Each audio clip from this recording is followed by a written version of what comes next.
Hey guys, welcome to my channel. If you are new to my channel, my name is Karen. I am currently an LPN student. I'm actually wrapping up my first quarter of nursing school, and today's video I'm going to be talking about how to study effectively through nursing school. I built up a lot of confidence since I've started, and I'm not going to steer anybody wrong here. Nursing school is very challenging, whether you're an LPN student, RN student. It's a very tough program.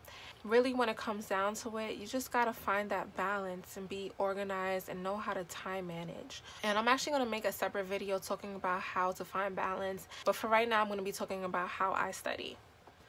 Now, before I get into these tips, and if you're in nursing school, you know exactly what this is, do your ATIs. It is so important. When you do your ATIs, you want to make sure that you read the entire lecture, that you do the practice questions within the lecture, that you actually sit and pay attention and watch the videos.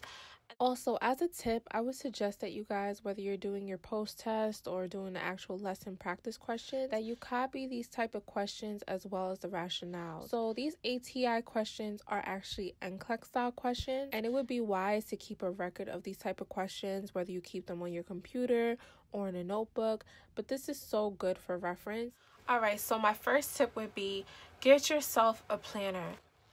Doesn't have to be as fancy as mine. For me, what I did is, as soon as I got my syllabus, and you kind of want to do this from the start, you want to get all your material and write everything down, like literally every assignment that is due, chapters that you have to read, your ATIs. Write them all down in your planner. Now, number two is, when you are assigned chapters to read, you want to make sure that you read them prior to lecture. What you're reading, you kind of want to like skim through, but as you're skimming through a chapter, you want to keep at least 3 highlighters on hand. Now, what I like to do is, I like to take one highlighter for like keywords, definitions, another highlighter for like key concepts or things that I think I should know, another highlighter for things that I'm not too sure about, and these are questions that I want to ask while I'm in lecture.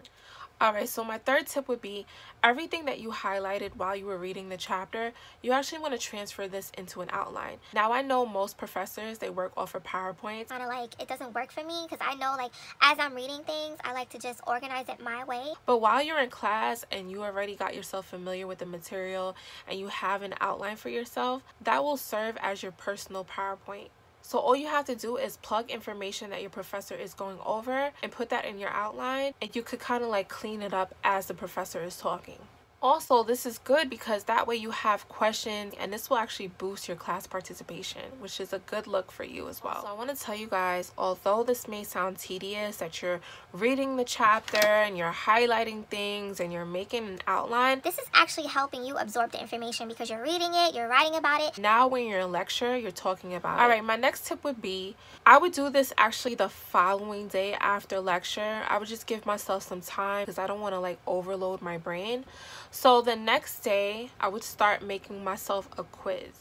So if you guys are not familiar with Quizlet, it's like an online flashcard database. I'll actually transfer like key definitions, turn concepts into questions. For example, like, what are the symptoms of, I don't know, hypertension? So I'll make that a question, and then for the answers, I'll just list, you know, the symptoms. But I just want to stress to you guys, when you do Quizlet, you don't necessarily have to just look at flashcards. You can actually listen to them. Have it on like autoplay. But I find that the more you listen to things, you hear them, you write them down, the more that you will absorb them. Alright, so my next tip would be is to partner up with a classmate.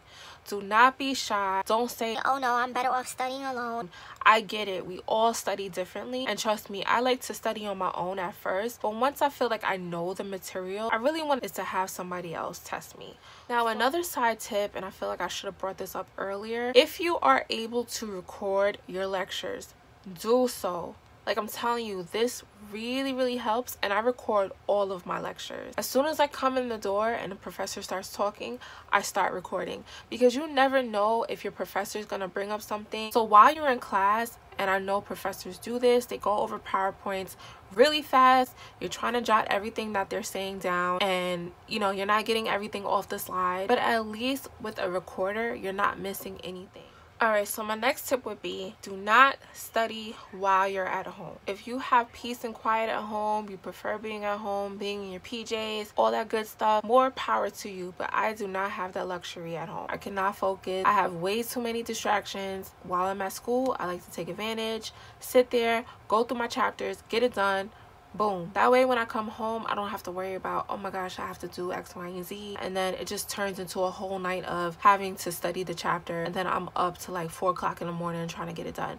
No, I do everything while I'm in school. And another great thing is while you're in school, you have access to your professors. So if there's anything that you're unsure about that you just forgot to ask while you're in lecture, your professor is there. Also, you have your classmates. So if you guys want to get together and just do a study group, that's effective as well. I would kind of just do things repetitively. So as I was explaining to you guys, reading the chapters, making sure that you write your outline, asking questions, discussing the topic in class over and over, it just helps you absorb the information, making a Quizlet for yourself, and again, partnering up with somebody. Alright, so that's pretty much it. But I will be making a separate video, like I told you guys, talking about finding balance while you're in nursing school and avoiding burnout, because I'm telling you, nursing school will overwhelm you.